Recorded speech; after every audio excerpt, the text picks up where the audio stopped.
¿De qué hemos estado hablando estos días? ¿Quién se acuerda? ¿Qué estamos estudiando? Los frutos, amén. Pero no las toronjas, ni las naranjas, ni las sandías, sino que lo más importante, el fruto del Espíritu Santo, amén.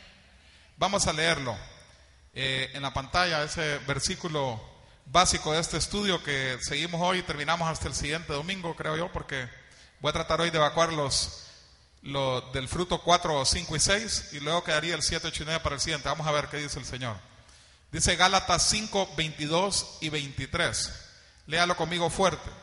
En el nombre del Padre, del Hijo y del Espíritu Santo, el Ruach HaKodesh. Dice, mas el fruto del Espíritu es amor, gozo, dígalo fuerte, amor, gozo, paz, paciencia, benignidad, bondad, fe, mansedumbre y templanza. ¿Qué dice al final? Contra tales cosas no hay ley. Amén. Cuando volvemos a nacer, como seres humanos hemos andado en la maldición, en las tinieblas, pero llega un momento que alguien nos habla de Cristo. Amén. O nos hablan 100 veces de Cristo hasta que aceptamos, o puede ser la primera vez, según el caso. Pero el día que aceptamos, recibimos al Señor en nuestro corazón. Y entonces cuando recibimos al Señor en nuestro corazón, el Señor viene y nos sella con su Espíritu Santo como propiedad. Amén. O sea, cuando usted compra un carro, le dan un título, un traspaso, ¿verdad? Es sellado. Cuando usted compra una escritura, una propiedad, lo mismo. Así es igual cuando usted viene a los pies de Yeshua, el Espíritu Santo nos sella con el fruto del Espíritu Santo. ¿Estás entendiendo, hermano? O sea que esas 9 manifestaciones del fruto del Espíritu Santo, esas 9 pruebas, esas 9 demostraciones, esas 9 características que tiene el Espíritu Santo en el humano, empiezan a manifestarse en nosotros como prueba de que verdaderamente tenemos al Espíritu Santo en nosotros y somos verdaderos hijos de Dios. ¿Estás entendiendo, hermano? Hace poco estuve con una señora que me dice, yo soy católica, todos los días entro arrastrando ¿cómo se dice? Las rodillas en la capilla o catedral, algo así de su pueblo, y me dice, y yo estoy con Dios igual que ustedes, dice, los evangélicos, los apartados. Y empezó a hablarme así. Entonces le dije, pero ¿usted qué piensa en general del evangélico? Entonces empezó a hablarme mal, amén. Y empezó a hablar con malas palabras, empezó a decir que nos odiaba, que le caíamos mal. Entonces le dije, fíjese que usted verdaderamente, yo no le digo que su religión esté equivocada, lo que sí le digo es que no hay un sello, no hay una prueba o una manifestación del Espíritu Santo en su vida. Y me dijo, ¿qué es eso? Bueno, búsquelo en la Biblia, escudriñelo y se va a dar cuenta, porque en la Iglesia Católica, o la mayoría de las iglesias católicas, no se enseña a leer la Biblia, y ese es uno de los grandes problemas. No es que sea una religión mala o la otra buena, amén, sino que, como dijo el apóstol Werner ayer, la vida en Cristo no se trata de una religión, sino que se trata de una nueva relación, de una nueva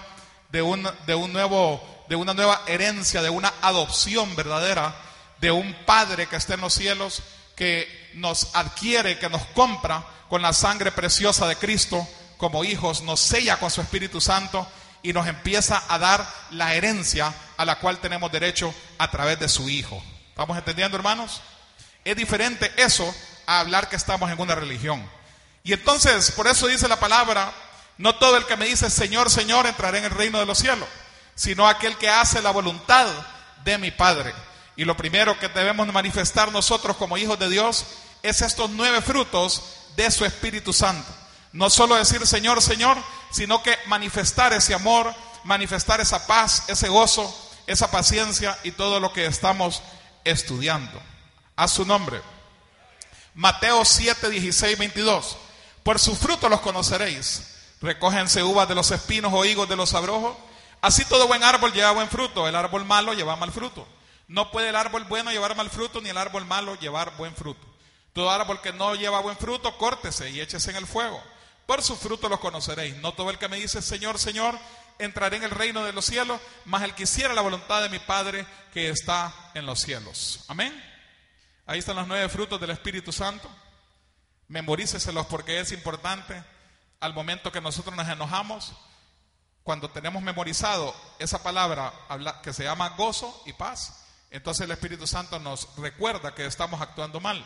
Cuando estamos impacientes, cuando estamos con maldad en nuestro corazón, cuando tenemos ganas de ir a golpear a alguien o a matarlo, cuando no nos podemos autocontrolar, sino que nos dejamos llevar por la emoción, por la cólera, por el capricho, por la histeria colectiva, etcétera. Ahí es donde el Espíritu Santo viene y nos recuerda a través de su voz que estamos actuando mal y nos detiene. ¿Estamos entendiendo, hermano?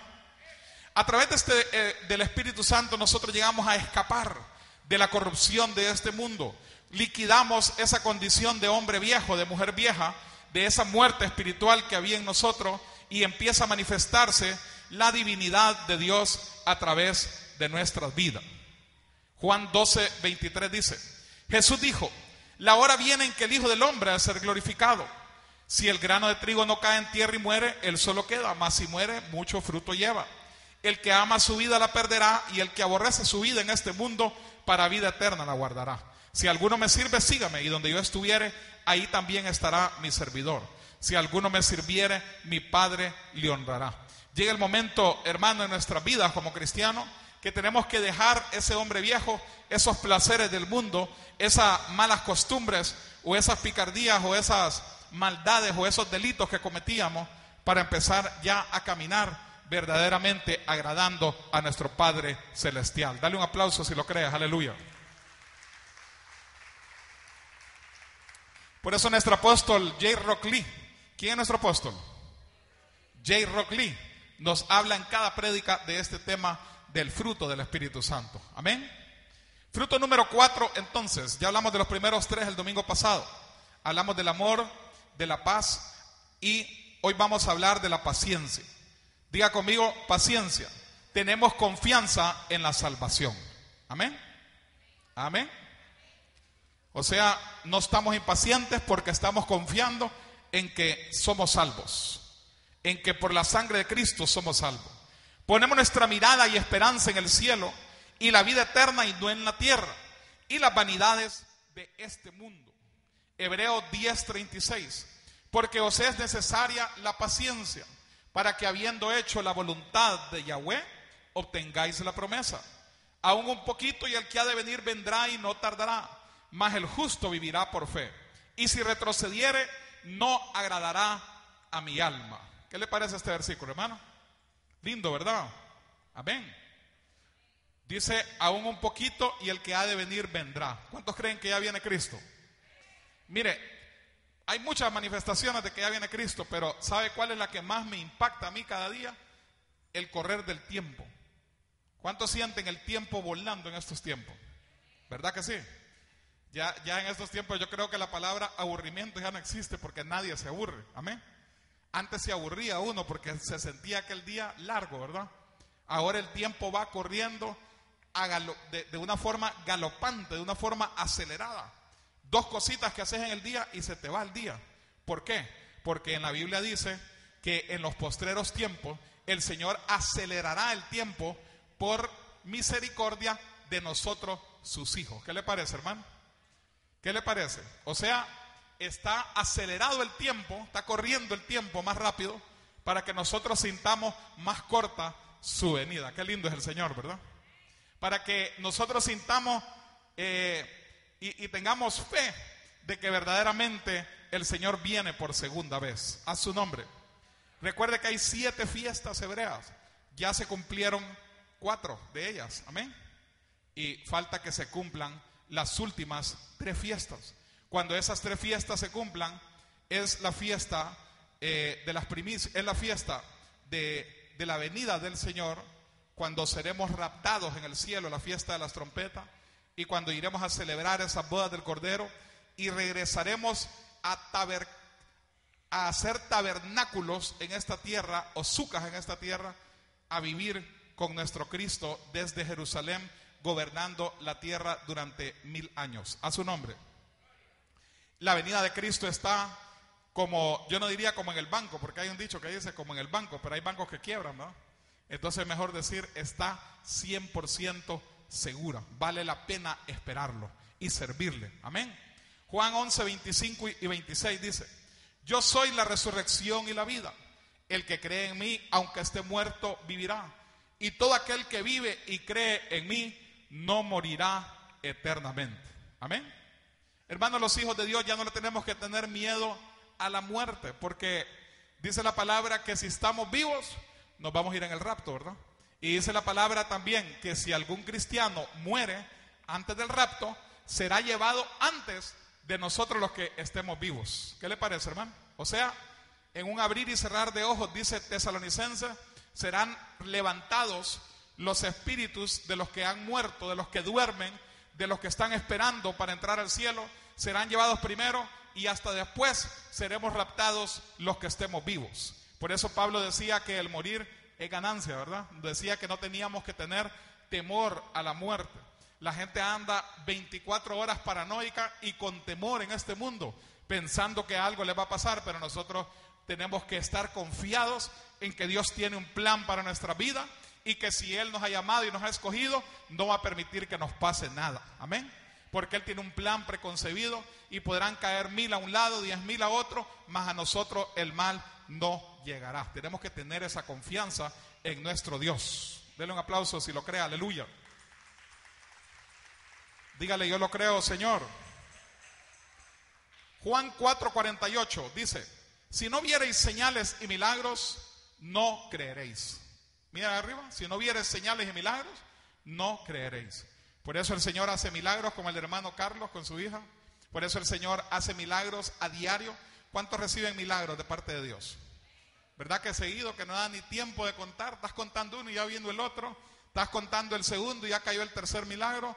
Y viene milagro tras milagro, porque la vida del cristiano es un constante caminar sobre las aguas, porque hay aguas turbulentas en este mundo y eso nadie lo podrá quitar hasta que venga el gobierno milenial de Cristo. Seguirán las turbulencias, seguirán las guerras, seguirán las revoluciones, seguirán los crímenes, seguirán los asaltos, seguirán los secuestros, seguirá el narcotráfico, todas las cosas malas continuarán. Esas son las turbulencias. Pero usted y yo, como hijos del Altísimo, como coherederos con Cristo de las riquezas en gloria, como hijos de la promesa, vamos a caminar sobre las turbulencias de las aguas de este mundo y no nos vamos a hundir. Amén. Por eso el Señor hace milagros permanentemente en nuestra vida. Y por eso el Señor confirma que la doctrina que se predica desde este púlpito es verdad. Segunda de Corintios 5:17. Si alguno está en Yeshua, nueva criatura es. Las cosas viejas pasaron. He aquí, todas son hechas nuevas. Amén. ¿Cuántos son santos aquí? Bueno, levante la mano todos, porque somos santos, pero por la sangre de Cristo. Amén. Amén. Amén o no amén. Pero claro que cada día cometemos pecados, ¿verdad que sí? Pero dice la palabra que cuando estamos en Yeshua, nuevas criaturas somos. Las cosas viejas han pasado y todas son hechas nuevas. Cuando el Señor voltea a ver a don Jesús Campos, no lo mira a Jesús Campos, mira a Cristo en Jesús Campos. Cuando el Señor mira a Víctor, no mira a Víctor, mira a Cristo en Víctor, a Ovidio, a Esteban, a todos. Nos mira el Señor, a su Hijo Jesús en nosotros. Amén. Mateo 16:26. ¿De qué aprovecha el hombre si ganare todo el mundo y perdiere su alma? ¿O qué recompensa dará el hombre por su alma? Amén. Hay gente que quiere ganarse el mundo. El otro día estuve leyendo y le enseñé a la pastora, bien interesante, una historia de un árabe, uno de Saudi Arabia, que es creo que es el no me acuerdo qué número, pero me dijo, parece que decía que era el 5.º hombre más rico del mundo, y era el príncipe Al-Walid, y aquel hombre desesperado por hacer plata, ¿verdad? Creo que decían que ya tenía, si no me equivoco, en ese momento como unos 40,000 millones de dólares, y este hombre seguía trabajando. Mire, caía en París en la mañanita, a las 12 ya agarraba para Moscú, por ejemplo, a hacer otro negocio en un jet. Después caía en Nueva York al día siguiente, después iba para Hong Kong y así, aquella cosa, aquella desesperación. Y entonces yo lo estaba viendo y me acordé de este versículo: ¿de qué aprovecha el hombre si ganare todo el mundo y perdiere su alma? ¿O qué recompensa dará el hombre por su alma? ¿Verdad que es cierto, hermano? Qué interesante que cuando nos vayamos no nos vamos a llevar pero ni los calzoncillos, amén. Porque hay de esos calzones ahora que son caros, ¿verdad? Los Victoria's Secret. que valen como 500 pesos cada uno. Y calzoncillos también, Fruit of the Loom y todo eso. Pero ni eso nos vamos a llevar, hermano.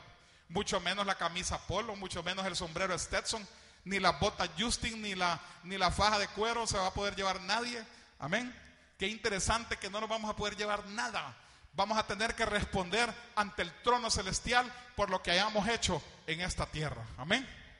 No nos va a valer el pisto ni las cuentas de banco. Señor, pero mira, si querés te doy una ofrenda. Ahí tengo 1 millón de pesos en el Banco Continental, puede decir alguien. O en el Citibank, y le va a decir, aquí ese pisto no tiene valor, papá, ya no vale nada. Ese pisto era allá que servía, aquí ya no cuenta nada. Aquí lo que cuenta es cuántas almas ganaste, cuántos frutos se manifestaron en ti del Espíritu Santo, cuánto me serviste, cuánto oraste, cuánto ayunaste, cuánto me alabaste y cuánto me adoraste. Amén. Amén. A su nombre. Decía el sabio Salomón, Eclesiastés 12:13, el fin de todo el discurso oído es este: teme a Yahweh y guarda sus mandamientos, porque esto es el todo del hombre. Amén. Ese es el fruto de la paciencia. Diga conmigo, paciencia. Vamos al quinto fruto. Ahí está en la pantalla. Se llama benignidad. Benignidad. ¿Qué significa la benignidad? Es diferente a la bondad. La benignidad es que tratamos de cumplir con los mandamientos de Yahweh, de Jehová nuestro Dios, y su palabra, incluyendo el mandamiento del perdón. ¿Cuántos han aprendido a perdonar aquí? Ese es el mayuca, ¿va? Perdonar. Amén. Que venga alguien y tengas una empresa y te robe 6 millones de pesos. ¿Qué harías? ¿Qué haría usted si alguien le roba 6 millones de pesos? ¿Ah? Interesante, ¿va? Si le roban 100 pesos es fácil, ¿va? El mismo día. No, no preocupes, pues te perdono. Pero si ya le roban 100,000, o si le roban 1 millón, o 2 millones, 3, 4, 5, 6. Amén. Tremendo, ¿verdad? ¿Cuántas veces tenemos que perdonar? Le preguntó Pedro a Jesús. 7 le dijo el mismo Pedro. No le dice, 70 veces 7. Amén. O sea que alguien te puede hacer un daño y lo perdonas, ¿verdad? Viene el mismo fregado y te vuelve a hacer otro daño y lo tenés que volver a perdonar. Y te vuelve a hacer algo y te lo vuelves a perdonar. Y viene otra cuarta vez y te hace aquella fregadera y todos los días fregando. 70 veces 7, ¿cuánto es, Eduardo? 70 veces 7, 490 veces. 490 veces te puede hacer una pasada a alguien y lo vas a tener que seguir perdonando. ¿Podremos o no podremos? Bueno, en lo natural es imposible, ¿verdad? Porque ya la tercera vez que nos hacen algo ya le dejamos ir el primer bombazo, ¿verdad? Ya la tercera. Amén. Pero en lo espiritual, orando, podemos vencer esa falta de perdón, esa ira, esa cólera, ese control que tenemos que tener de nosotros mismos. Amén. A su nombre. Primera de Juan 5:3. Este es el amor a Jehová, a Yahweh, que guardemos sus mandamientos. Amén. Efesios 4:32. Sed benignos unos con otros, misericordiosos, perdonándonos unos a otros, como Yahweh también os perdonó a vosotros en Yahshua. Amén. Proverbios 8:17. Yo amo a los que me aman, dice el Señor. ¿Quiénes son los que aman al Señor? Si yo le grito ahorita, te amo, Señor, ¿significa que le amo realmente? No, la palabra dice que el que ama al Señor es aquel que obedece sus mandamientos, aquel que camina en su palabra. Amén. A su nombre. Y entonces no es solo decir Señor, Señor, o te amo, Señor, sino que es caminar bajo su palabra, cumplir su orden. Hay gente que el Señor la llama que predique y no quieren predicar. Amén. Dicen, no, vamos a dedicar a algo que me dé pisto, un negocio. Voy a vender cerveza, voy a vender guaro. Amén. Eso de predicar, no, muy poquito el billete, muy poquita la ofrenda que dan los hermanitos. Hay gente que no obedece y entonces después, más adelante, les cae la piocha, les cae el machete. Amén. Les cortan las canillas y tienen que arrepentirse, pierden todo lo que habían hecho y vuelven en arrepentimiento a cumplir con ese mandamiento que tenemos que predicarle la palabra a otras personas, traer las almas al reino de Dios. ¿Cuánto lo creen? Hay 4 tipos de mandamientos. Fíjese bien: haga, no haga, guarde esto o remueva lo otro. Por ejemplo, remover es remover el odio, ¿verdad? Remover la impaciencia, remover el rencor, remover la falta de perdón, remover, claro, todos los vicios, removerlos, ¿verdad? Todas las ataduras, removerlas. Pero también dice guardar. Hay que guardar, por ejemplo, hay que cumplir. Una cosa que hay que hacer en las finanzas es cumplir el diezmo, ¿verdad? Y es algo también bastante complicado, porque cuando estamos ganando 100 pesos es fácil dar 10, pero cuando ya el Señor nos da 1000 hay que dar 100. Ahí empezamos a pensar. Cuando ya nos da 10,000 hay que dar 1000. Ahí ya le ponemos duda y lo bajamos al 5%, ¿eh? Lo ponemos en 500. Amén. Dejemos el otro de 500 para ir a la salida a comer, pero cumplamos con los 500. Entonces ahí ya nos vamos robando 500. Y si el Señor nos da 10,000, ¿cuánto hay que dar? 1000, ¿verdad? Y si nos da 100,000, hay que dar 10,000. Entonces ahí se va volviendo más complicado, porque hay un encuentro entre cumplir la palabra de Dios y las voces del enemigo, las voces de las personas que nos rodean en la familia, y las voces de mucha gente que nos dice: ¿para qué vas a pagar ese montón de pisto? Si esos pastores tienen dinero, si esa iglesia no necesita, ahí se roban el pisto, etcétera, etcétera. Eso usted va a escuchar eso en todo el mundo, en todas las iglesias. ¿Por qué? Porque Satanás sabe que cuando nosotros cumplamos con el diezmo, que es el de guardar esto, lo que dice ahí, entonces nosotros vamos a recibir la bendición de Dios. Satanás sabe que cuando guardemos el día domingo santo, que no trabajemos, que no vendamos ni compremos nada, que sirvamos al Señor en la casa de Dios, que hagamos todo por su obra, el día que empecemos a ser fieles con el congregarnos los seres humanos, es ahí donde empezamos a ver la bendición. Entonces Él tratará de poner peros, de poner obstáculos para que no guardemos el día santo del Señor. ¿Estás entendiendo, hermano? El no hagas y el hagas, lo mismo. Así todos los mandamientos se clasifican dentro de esos 4 tipos. Y dice el Señor arriba en Proverbios 8:17: yo amo a los que me aman. Y el que le ama al Señor es el que sigue sus instrucciones, el que obedece sus mandamientos. Pero qué interesante, ¿qué significa mandamientos en hebreo? Mandamiento en hebreo, la palabra mandamiento es la instrucción de nuestro Dios para dar en el blanco. ¿Cuántos han tirado dardos en un tablero? Aquí no se conoce ese juego, ¿eh? Pero yo me acuerdo cuando estudiaba en Texas y en Luisiana, en todos los ¿cómo se llama? Esos lugares donde está uno, se me escape ahorita, lugares como de descanso de los estudiantes. Una de las cosas que más le gustaba a los estudiantes, a los gringos, era tirar esos dardos en el tablero. Es un dardo que trae una puya, pero es un tablero como de corcho, ¿va? Donde se entierra el dardo. Y entonces el que gana es el que logra meter el dardo en el centro del círculo, ¿verdad? Y dice la palabra del diccionario, dice el diccionario de hebreo, que la palabra mandamiento en hebreo, o sea, la palabra original en el hebreo para mandamiento en la Torah, cuando la traducís al español, significa instrucción para dar en el blanco. ¿Qué significa eso?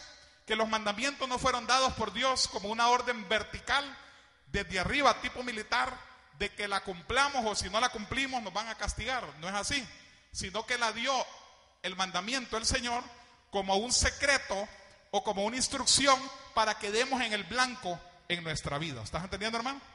Es diferente, ¿verdad? No voy a fallarle a Dios para que no me castigue. Ese es el concepto católico que nos enseñaron desde pequeños, que si hacemos algo malo, Dios nos va a castigar. Pero el concepto verdadero, bíblico, es que si nosotros seguimos las instrucciones del Señor, vamos a dar en el blanco, vamos a tener pisto, vamos a ser felices, vamos a estar protegidos en la mano del Señor, vamos a tener una familia que se va a multiplicar, nuestros hijos y nietos, y todo nos va a salir bien en nuestra vida. Amén. Denle un aplauso a Él, aleluya. Diga conmigo: yo quiero dar en el blanco. No quiero seguir merodeando en el desierto. Quiero entrar a mi tierra prometida. Hermano, hay veces en la vida del cristiano que uno siente como que va merodeando en el desierto. Amén. El pueblo de Israel salió de Egipto, le dijeron que iba a entrar en la tierra prometida, pero el pueblo de Israel lo que hizo fue desobedecer al Señor. Se hizo otros dioses, unos ¿cómo se llama? Unos cabros derritiendo las joyas, unos bueyes, y adoraron esos bueyes y no creían, murmuraban, criticaban a Moisés, que era el sacerdote Aarón, y Moisés, el profeta que el Señor había puesto, el líder, para llevarlos a la tierra prometida, y eso los hizo merodear en el desierto durante 40 años. Amén. A tal grado que esa generación que salió de Egipto no entró al Canaán. ¿Sabía usted eso? ¿Aló? ¿Me escucha? El que salió de Egipto no entró en la tierra prometida. El que entró en la tierra prometida fue el hijo, los hijos y las hijas de los que salieron de Egipto. ¿Sabía usted? Qué tremendo, ¿verdad? ¿Por qué? Porque un pueblo desobediente no puede entrar a la tierra prometida. Una persona desobediente no puede entrar al reino de los cielos, y a la Nueva Jerusalén peor. Una persona tiene que ser obediente a las instrucciones de su Dios para que Él le pueda dar lo que quiere en esta tierra. Todos los anhelos de tu corazón serán cumplidos. ¿Cuántos dicen amén? Y cuando estemos en la eternidad, estaremos en el cielo y no en el infierno. A su nombre. Salmo 119, 105.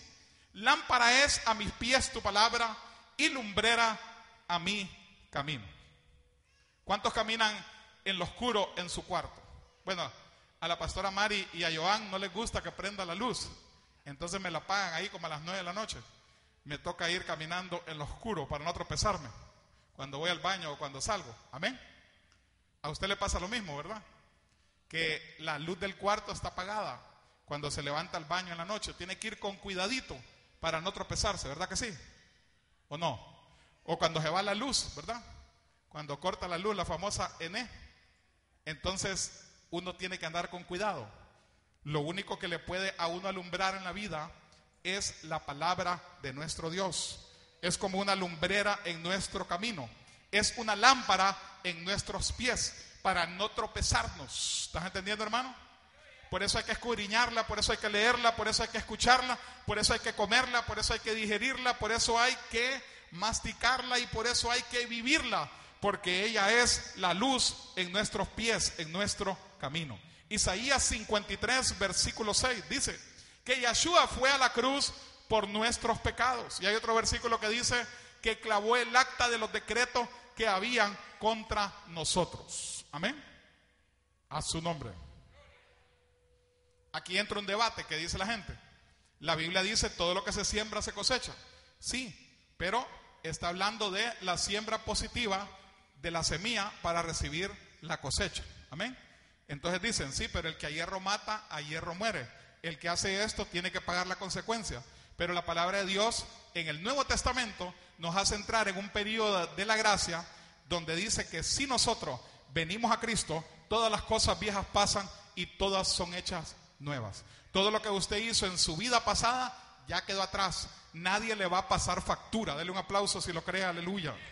Nadie le va a pasar factura. Amén. Amén. Nadie le va a pasar factura. Hay gente que no crece espiritualmente porque siguen pensando en lo que hicieron cuando estaban güirros, o cuando estaban jóvenes, o cuando estaban en su vida pasada. No se atreven a creerle a Dios porque dicen, no creo que Dios me prospere con todo lo malo que yo he sido, con todo el perico que me olí, con toda la marihuana que me fumé, con todo el guaro que me bebí, con todas las mujeres que hice daño, con todos los abortos. Hermano, el Satanás es especialista en recordarnos eso, nuestro pasado, para que nosotros no creamos en las promesas del Dios que hizo los cielos y la tierra. Pero hoy el Señor te dice con claridad, aleluya, todas las cosas viejas pasaron y todo ha sido hecho nuevo. Dale un aplauso a Él, aleluya, dale un gloria a Dios. Dale un gloria a Dios. Tiene que creerle en grande al Señor para el 2014. Amén. Doble 7, doble bendición. Todo lo pasado ha quedado atrás. Juan 14, 21. El que tiene mis mandamientos y los guarda, aquel es el que me ama. Y el que me ama será amado de mi Padre. Y yo le amaré y me manifestaré a él. Amén. El que tiene mis mandamientos significa El que conoce su palabra, el que la estudia. Amén. Y el que lo guarda es el que la cumple. ¿Verdad que sí? Proverbios 22:4. Riquezas, honra y vida son la remuneración de la humildad y del temor de Jehová. Diga conmigo, yo reclamo esas riquezas, esa honra y esa vida, porque ahí está claro, Proverbios 22:4, es mi paga, es mi salario, por ser humilde y por temer a Jehová. Apláudale a él, aleluya.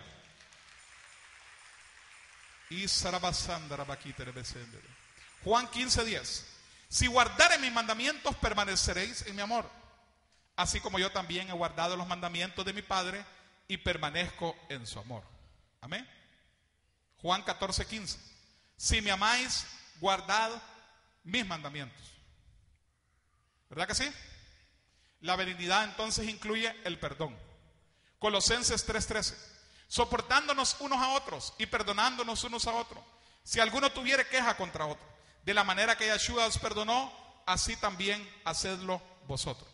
Génesis 50:16-20 nos habla de un José perdonando a los hermanos que lo entregaron a los esclavistas, que estaban metamorfizando o anunciando proféticamente miles de años atrás, a un Yeshua perdonándonos a nosotros, sus hermanos pecadores, que lo entregamos a los romanos. ¿Me escuchó bien, hermano? Mira aquí, como dice Lázaro, mira aquí. Míreme a mí. Mira. En agosto viene Lázaro, amén. Al aniversario. Ya me confirmó.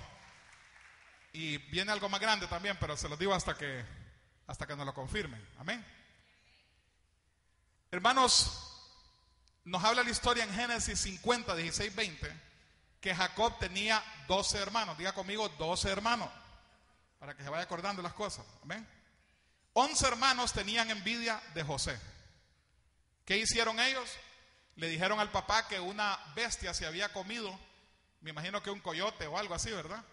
O un tigre, un león, un lobo, sí, se había comido a José. Cuando andaba pastoreando las ovejas, le llevaron un manto lleno de sangre, ¿verdad? Y el Jacob se la tragó, como dicen, la creyó. Pero en realidad lo que ellos habían hecho es que habían vendido a José por 30 monedas de plata a los esclavistas.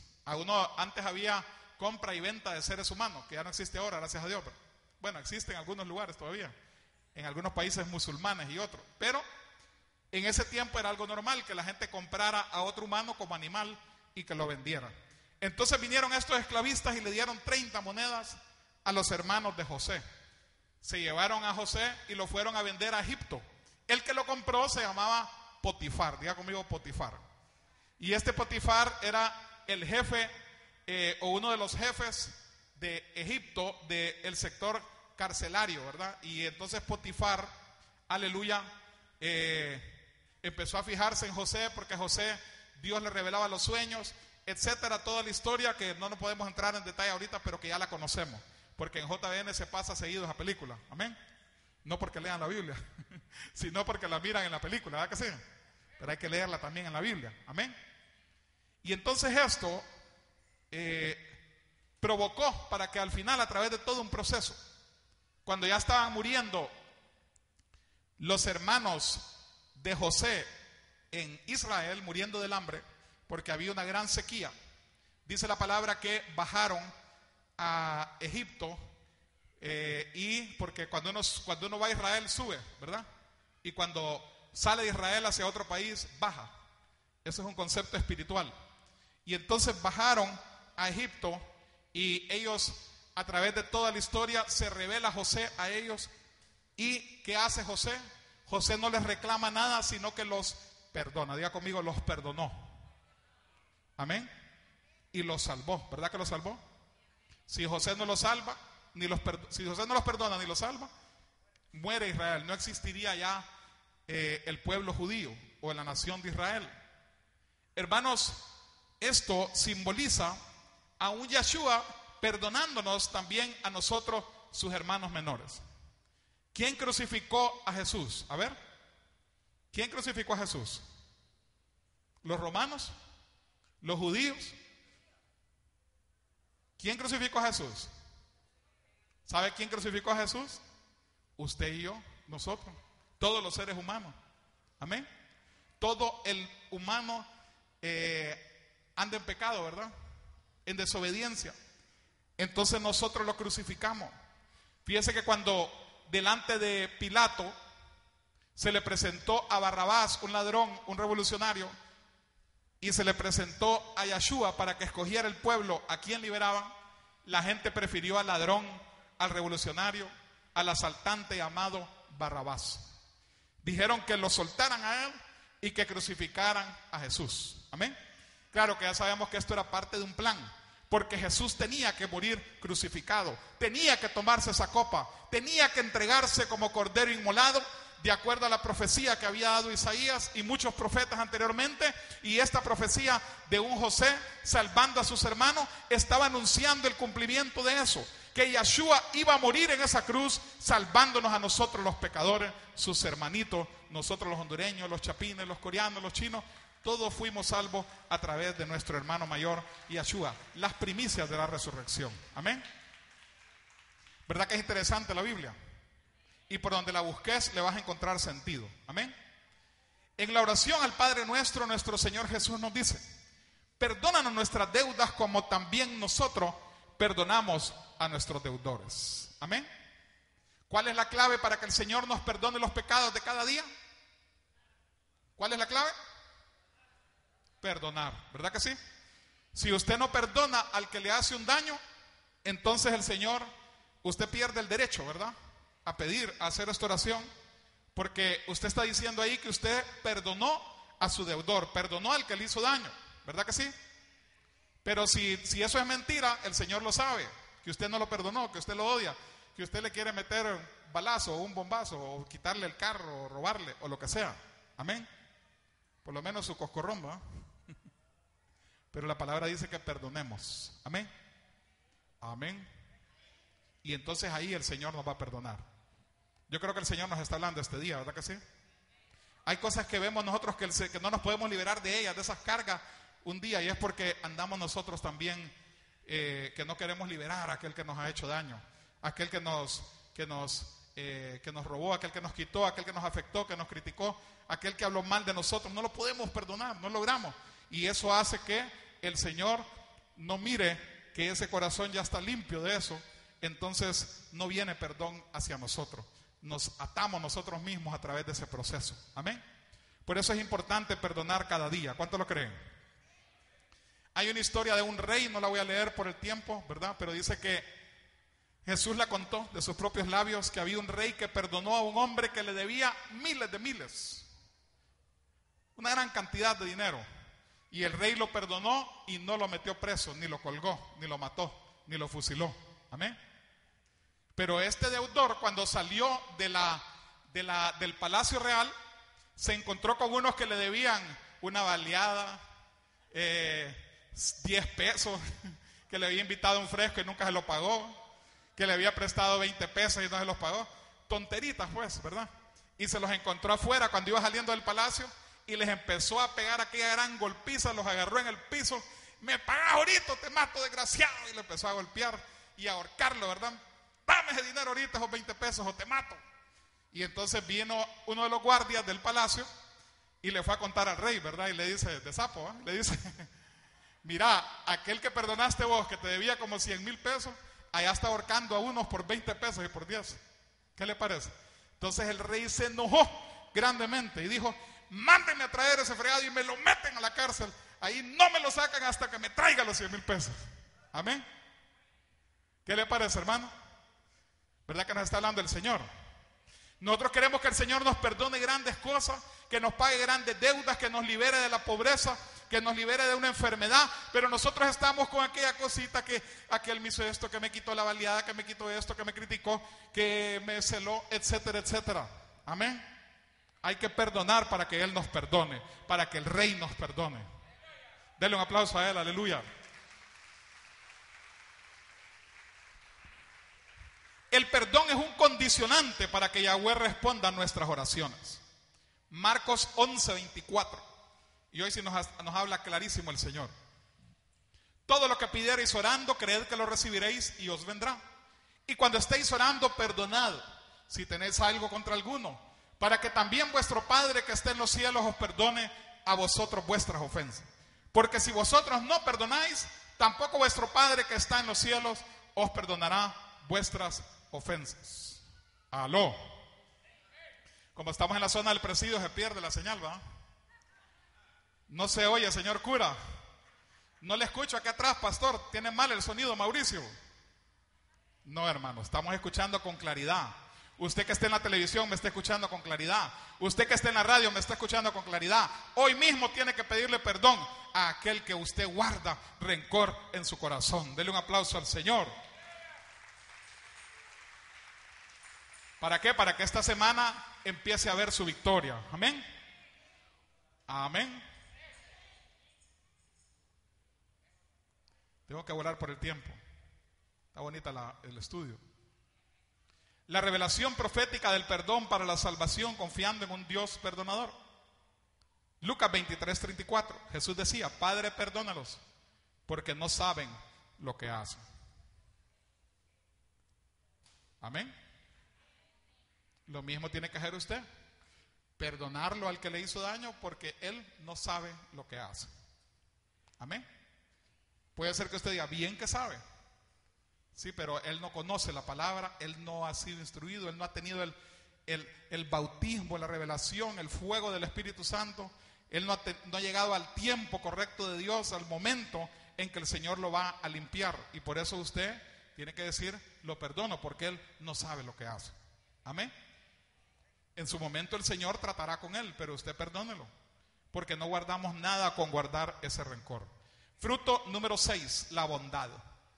Tratar de vivir en santidad y pureza. Primera de Juan 5:18. Sabemos que cualquiera que es nacido de Jehová no peca, mas el que es engendrado de Yahweh se guarda a sí mismo, y el maligno no le toca. Amén. La bondad es entonces tratar de vivir en santidad y pureza. Odiar el pecado y el mal, porque el Espíritu Santo está en nosotros. Gálatas 6:9. No nos cansemos pues de hacer bien, porque a su tiempo cosecharemos si no desmayamos. Amén. Lucas 6:27. Amar a quienes nos odian. Santiago 4:17. Y al que sabe hacer lo bueno y no lo hace, le es pecado, aunque se burle de nosotros. Pongo ahí entre paréntesis. Amén. Amén. Puede ser que la gente del mundo se burla de nosotros los cristianos, ¿verdad que sí? Mira ese, todo lo que le hicieron, vos. Yo le hubiera contratado un sicario para meterle las 4 balas al otro. Y mira ese perdonándolo. Mira lo que aguado, que cobarde. Empiezan a hablar de nosotros, ¿verdad que sí? Pero la palabra de Dios dice: perdonemos. La palabra de Dios dice: amemos a los demás, amemos al prójimo, aunque ellos nos odien a nosotros, aunque nos critiquen. Y por eso dice la palabra, Santiago 4:17, al que sabe hacer lo bueno y no lo hace, le es pecado. ¿Cómo se aplica esto también? Se aplica en cuanto a la predicación del Evangelio. Hay veces que tú tienes una persona enfrente que necesita una solución en su vida. Pero como me decía un pastor hace como una semana que me llamó, me dice: la mayoría de los cristianos somos cristianos en la iglesia, pero afuera no queremos que la gente se dé cuenta de que somos cristianos. Nos andamos haciendo los locos, ¿verdad? Andamos disimulados, andamos tocaditos, como dice Diera, andamos por encimita, para no darnos el color de que somos hijos de Dios. Amén. Hermano, eso es un error y es non grato delante de Dios. Tenemos que confesar con claridad que somos cristianos, que somos hijos de Dios. No decir que somos santos, ¿verdad? Porque eso sería mentira. Tenemos que decir: sí, soy pecador, es cierto, pero soy cristiano. La sangre de Cristo me ha limpiado. Estoy perseverando en Cristo. Estoy luchando para llegar a ser un mejor hijo de Dios. Amén. Tenemos que hablarles a otros de Cristo, porque si nosotros no les hablamos ese día, puede ser que al siguiente día los maten. Y como usted no le habló de Cristo, entonces él no se arrepintió y él se va para el infierno. A usted le van a pasar la factura por esa alma en esta tierra y en la vida eterna. Hay que hablarle a los otros de Cristo. porque el que sabe hacer lo bueno y no lo hace, le es pecado, dice esta palabra en Santiago. Segunda de Timoteo 2:6. El labrador, para participar de los frutos, debe trabajar primero. ¿Qué representa esto? Hay que trabajar la tierra, que es el corazón, con oración y perdón, para obtener así el fruto de la bondad. Amén. ¿Verdad que todos sentimos que hay maldad en nuestro corazón en un determinado momento? ¿Verdad que sí? El que diga que no, pues hay que ponerle las alitas, ¿verdad? Como angelito. Hermano, por eso el Señor nos revela en la palabra que el labrador, para participar de los frutos, debe trabajar primero. ¿Cuáles son los frutos que estamos hablando? ¿Ah? Los frutos del Espíritu Santo. ¿Cuál es la tierra que hay que trabajar? No es el solar, ni es la hacienda, ni la finca de café. Está hablando de la tierra del corazón. Amén. ¿Cómo se trabaja esa tierra? Pues ahí no se puede meter arado, ¿va? Porque se muere, se mete un cuchillo. La única manera de trabajar esa tierra es a través de la oración y a través de el perdón. Lógicamente la oración acompañada del ayuno, cuando sea muy grave la situación. Este sábado hay ayuno, ¿verdad? De 6 hasta las 2 de la tarde. Hay un ayuno hasta las 2 de la tarde este sábado que viene. ¿Escuchó? ¿O ya se fue la señal? Hasta las 2 de la tarde. Está fácil, amén. Pero es para empezar a calentar, ¿verdad? El motor. Y vamos a ir agarrando fuerza. Para el próximo año ya lo podamos hacer todo el día. Amén. Entonces es importante, aleluya, trabajar el corazón con oración y perdón para que podamos obtener este fruto de la bondad. Voy a tener que, no logré llegar al número 7, pero lo vamos a...